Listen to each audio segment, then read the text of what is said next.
I am really in the mood to watch Fight Club today. That Jared Leto film, Fight Club.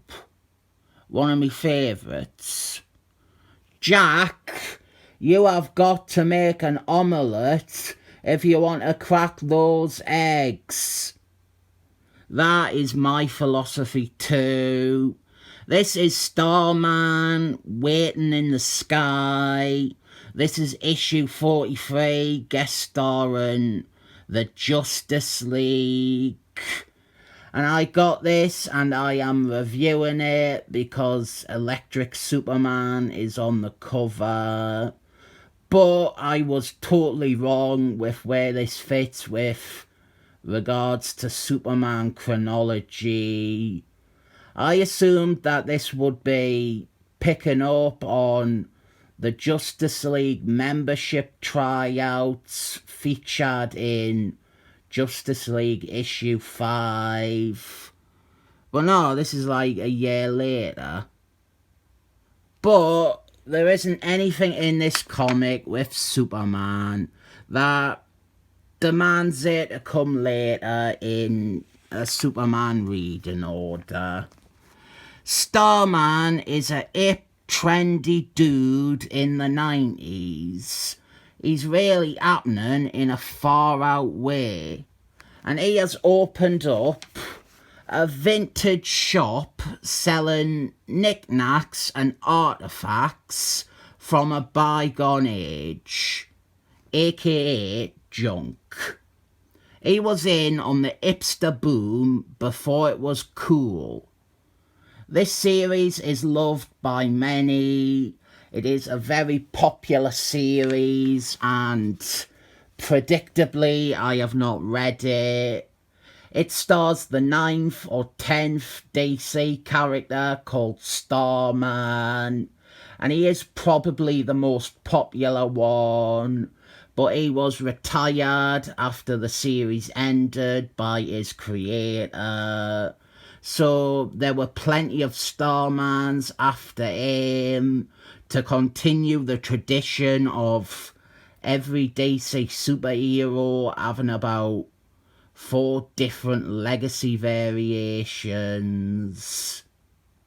This is quite a bit into the series, so by this point Starman has grown beyond what he was at the start of the series. He has matured and grown into a pretty reliable superhero, even though he began the show as a postmodern twat who ate cape shit. I think he was your standard slacker type, but by this point he is as much as a classic superhero. And the plot concerns his girlfriend thinking that her brother is still alive and is in outer space. And now Starman needs to find a spaceship so that he can gun up into outer space and check out if she is right. So he meets the Justice League to see about loaning one of their ships, and this scene is the highlight of the issue. He meets them when they are fighting a robot, and at first he stands back and watches because he doesn't want to interfere with their team dynamic. At least that is what he claims. But then Batman, who is refreshingly not written as a dick or an idiot in this guest appearance, he suggests that Starman join the fight because they are all aware of Starman's powers and maybe his experience. So we get to see Starman beat up a robot and then get congratulated by the Justice League. The good times for him end there because the Justice League will not loan them one of their spacecrafts because they didn't think that the superstitions of Starman's girlfriend are enough to warrant letting them borrow one of their ships. It's not the longest appearance, and if you remove this scene, the rest of the issue is all talk and character dialogue. And this is a series I would like to read more of, but it's also one of those books, like Booster Gold, that are pretty low down on my priority list.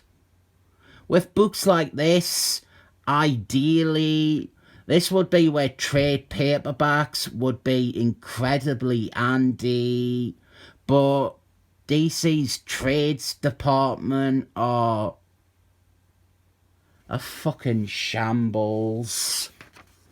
You will have noticed I have done maybe 2 unboxings of DC collected editions against 30 or so Marvel ones. The thing with DC's trades is that they didn't follow through on anything that isn't reprinting the same John Jeffries crap for the upteenth time. And this series is actually one of those books that they fuck around with in collected editions. They did 2 volumes collecting the first, I think, 16 issues, and then abandoned it. I think they did a volume 1 of an omnibus, but never a volume 2. If you want to read this series in collected editions, the latter half of it is only available in incredibly out-of-print editions from 20 years ago that gone for over £100 on eBay. And this series is pretty well regarded. It is acclaimed, it is very popular, it has a true cult following, but they cannot be asked to collect it. And I did describe this as a low priority book for me, but it's not just these sorts of books DC screw around. There are 6 paperbacks of Justice League International. I have them. There was never a Volume 7. Volume 6 ended on a fucking cliffhanger. Instead, they started again. They did an omnibus, reprinting the first 3 paperbacks, and then a Volume 2, reprinting the second 3, and then they never announced a third and final volume of the omnibuses. Instead, they went back to the start again, and they did a new paperback edition combining the first 2 volumes of the original paperbacks. They have not announced a second volume of that, and it has been a while. Green Lanterns, the Kyle Reese collections, they got a volume 2, and they announced a volume 3, and then never released it. Exact same thing with the David Peter Aquaman trades. They announced a volume 3 and then never released it. Anyway, Starman, he gets an hard supervillain's rocket gone into outer space, and you will not be able to read about it in a trade paperback. Truth be told, there's not much to go on in this issue. As someone who is reading a random issue of an ongoing series, there was really only the scene with the Justice League that I felt was geared towards me. The rest seems to be payoff and character interaction that best flows after reading the first 42 issues. I'll still give it 7 thumbs up, like.